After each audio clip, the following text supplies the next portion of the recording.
नमस्कार, हर हर महादेव, राधे राधे, जय श्री राम, सत श्री अकाल। केम छो? मैं आशा करता हूँ आप सब ठीक होंगे, स्वस्थ होंगे और अपनों का ख्याल रख रहे होंगे। आप खुद भी पॉजिटिव होंगे और आसपास के लोगों का भी ध्यान रख रहे होंगे। भारत में प्राचीन समय से ऋषि मुनियों का विशेष महत्व रहा है, क्योंकि ये समाज के पथ प्रदर्शक माने जाते थे। ऋषि मुनि अपने ज्ञान और तप के बल पर समाज कल्याण का कार्य करते थे और लोगों को समस्याओं से मुक्ति दिलाते थे। आज भी तीर्थ स्थल, जंगल और पहाड़ों में कई साधु संत देखने को मिल जाते हैं, लेकिन क्या आपको पता है कि साधु संत, ऋषि, महर्षि आदि यह सब अलग अलग होते हैं, क्योंकि ज्यादातर लोग इनका अर्थ एक ही समझते हैं। आइए आज हम आपको बताते हैं कि ऋषि, महर्षि, मुनि, साधु और संत में क्या अंतर है और उनके बारे में क्या मान्यताएं हैं। ऋषि वैदिक संस्कृत भाषा का शब्द है। वैदिक ऋचाओं के रचयितों को ही ऋषि का दर्जा प्राप्त है। ऋषि को सैकड़ों सालों के तप या ध्यान के कारण सीखने और समझने के उच्च स्तर पर माना जाता है। वैदिक कालीन में सभी ऋषि गृहस्थ आश्रम से आते थे। ऋषि पर किसी तरह का क्रोध, लोभ, मोह, अहंकार और ईर्ष्या आदि की कोई रोक टोक नहीं है और ना ही किसी भी तरह का संयम का उल्लेख मिलता है। ऋषि अपने योग के माध्यम से परमात्मा को प्राप्त हो जाते थे और अपने सभी शिष्यों को आत्मज्ञान की प्राप्ति करवाते थे। वे भौतिक पदार्थ के साथ साथ उसके पीछे छिपी ऊर्जा को भी देखने में सक्षम थे।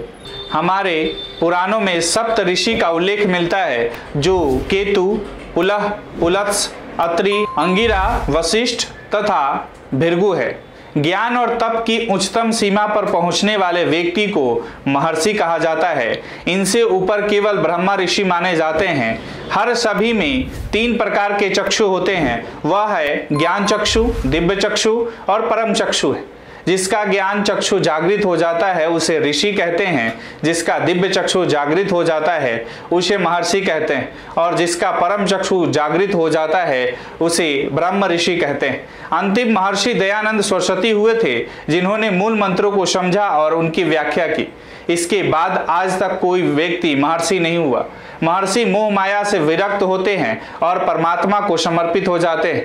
मुनि शब्द का अर्थ होता है मौन, अर्थात शांति, यानी जो मुनि होते हैं वो बहुत कम बोलते हैं। मुनि मौन रखने की शपथ लेते हैं और वेदों तथा ग्रंथों का ज्ञान प्राप्त करते हैं। जो ऋषि साधना प्राप्त करते थे और मौन रहते थे उनको मुनि का दर्जा प्राप्त होता था। कुछ ऐसे ऋषियों को मुनि का दर्जा प्राप्त था जो ईश्वर का जप करते थे और नारायण का ध्यान करते थे, जैसे कि नारद मुनि।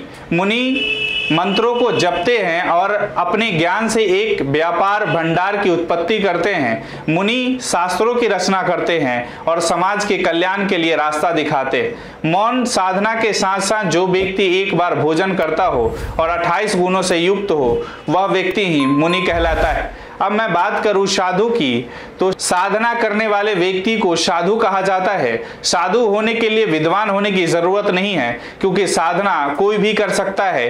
प्राचीन समय में कई व्यक्ति समाज से हटकर या समाज में रहकर किसी विषय की साधना करते थे और उससे विशिष्ट ज्ञान प्राप्त करते थे। कई बार अच्छे और बुरे व्यक्ति में फर्क करने के लिए भी साधु शब्द का प्रयोग किया जाता है। इसका कारण यह है कि साधना से व्यक्ति सीधा, सरल और सकारात्मक सोच रखने वाला हो जाता है। साथ ही वह लोगों की मदद करने के लिए हमेशा आगे रहता है। साधु का संस्कृत में अर्थ है सज्जन व्यक्ति और इसका एक उत्तम अर्थ यह भी है कि 6 विकार यानी काम, क्रोध, लोभ, मोह, मद और मत्सर का त्याग कर देता है। जो इसका त्याग कर देता है और वह साधु की उपाधि उनको दी जाती है। वहीं संत की बात करें तो संत शब्द संस्कृत के एक शब्द शांत से बिगड़ कर और संतुलन से बना है। संत उस व्यक्ति को कहते हैं जो सत्य का आचरण करता है और आत्मज्ञानी होता है, जैसे संत कबीरदास, संत तुलसीदास, संत रविदास। ईश्वर के भक्त या धार्मिक पुरुष को भी संत कहते हैं। बहुत से साधु महात्मा संत नहीं बन सकते, क्योंकि घर परिवार को त्याग कर मोक्ष की प्राप्ति के लिए चले जाते हैं। इसका अर्थ है कि वह अति पर जी रहे हैं और जो व्यक्ति संसार और अध्यात्म के बीच संतुलन बना लेता है, उसे संत कहते हैं। संत के अंदर सहजता शांत स्वभाव में ही बसती है। संत होना गुण भी है और योग्यता भी। खुद ही को कर बुलंद इतना कि हर तकदीर से पहले ईश्वर बंदे से खुद पूछे, बता तेरी रजा क्या है। ये जो हमने आपको संत महर्षि के बारे में बताया, ये कुछ तात्पर्य है। किसी ने ये सवाल पूछा था कि कोई जीवन भर अगर अन्याय करता है, किसी पड़ोसी को या समाज को सताता है, उनसे ऋण देकर ब्याज वसूलता हो, अत्याचार करता हो, क्या वो संत बन सकता है? तो जो सवाल मेरे पास आए थे उसका जवाब इस वीडियो के माध्यम से दिए हैं। आगे हम बात करेंगे आज की बुद्ध प्रदोष व्रत की। साल 2022 का अंतिम माह दिसंबर चल रहा है और इस साल का अंतिम प्रदोष व्रत बुधवार दिन के होने के कारण यह बुद्ध प्रदोष व्रत साल के आखिरी प्रदोष पर 2 शुभ योग, स्वार्थ सिद्धि योग और अमृत सिद्धि योग बने और शिव पूजा के समय उत्तम मुहूर्त भी बना है। जैसा कि आपको पता है कि हर माह की त्रयोदशी तिथि को प्रदोष व्रत रखा जाता है। यह व्रत भगवान शिव को समर्पित है। इस दिन व्रत और शिव पूजा करने से मनोकामनाएं पूरी होती है, दुख कष्ट संकट पाप आदि से मुक्ति मिलती है। बुद्ध प्रदोष व्रत की तिथि, शिव पूजा मुहूर्त और शुभ योगों के बारे में। बुद्ध प्रदोष व्रत 2022 की तिथि की बात करें तो हिंदू कैलेंडर के अनुसार 21 दिसंबर दिन बुधवार को 12:45 पर पौष माह के कृष्ण पक्ष की त्रयोदशी शुरू हो रही है। यह तिथि 21 दिसंबर को रात 10:16 पर खत्म होने जा रही है। उदया तिथि पर प्रदोष पूजा मुहूर्त के आधार पर बुद्ध प्रदोष व्रत 21 दिसंबर को ही मनाया जाएगा। वहीं स्वार्थ सिद्धि योग में प्रदोष व्रत बन रहा है। साल का आखिरी प्रदोष व्रत स्वार्थ सिद्धि योग और अमृत सिद्धि योग में है। जैसा कि आपको स्वार्थ सिद्धि योग के नाम से ही पता चल जाता है कि इस योग में किए गए सभी कार्य सिद्ध होते हैं। इस योग में पूजा पाठ आपका सफल होगा और मनोकामनाएं पूरी होंगी।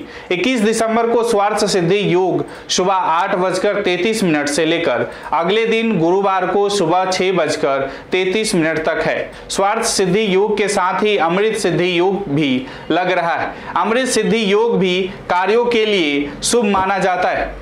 बुद्ध प्रदोष व्रत 2022 का पूजा मुहूर्त है। 21 दिसंबर को बुद्ध प्रदोष व्रत के दिन शिव पूजा का शुभ मुहूर्त शाम 5:29 से रात 8:13 तक है। शाम 7:11 से रात 8:54 तक शुभ उत्तम मुहूर्त है। अब इसमें एक चीज और जोड़ा जा रहा है कि महिलाएं ना छुए शिवलिंग। प्रदोष व्रत पर भगवान शिव की पूजा तो कोई भी कर सकता है, लेकिन शिवलिंग को स्पर्श केवल पुरुष ही कर सकते हैं। ऐसी मान्यताएं हैं कि महिलाओं द्वारा शिवलिंग छूने से माता पार्वती नाराज हो जाती है, इसीलिए महिलाएं ये गलती करने से बचे। शिवलिंग पर हल्दी ना चढ़ाएं। चूंकि शिवलिंग को पुरुष तत्व से जोड़कर देखा जाता है, इसीलिए ऐसा कहते हैं कि शिवलिंग पर कभी भी हल्दी की तिलक नहीं करना चाहिए। आप सावन में शिवलिंग पर बेलपत्र, भांग, गंगाजल, दूध, चंदन, भस्म आदि अर्पित कर सकते हैं।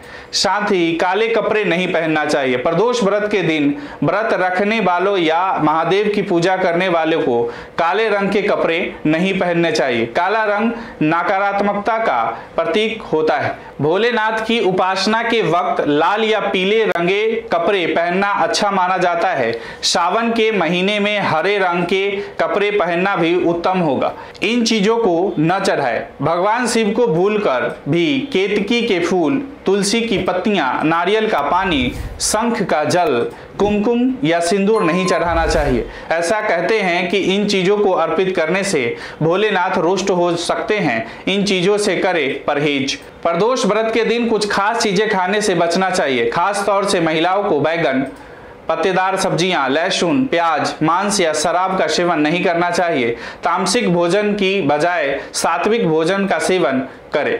इस बार बुद्ध प्रदोष व्रत के दिन भद्रा भी है। बुद्ध प्रदोष व्रत वाले दिन भद्रा का साया है, लेकिन पूजा में कोई बाधा नहीं है, क्योंकि इस दिन भद्रा रात 10:16 से लेकर अगले दिन सुबह 7:10 तक है।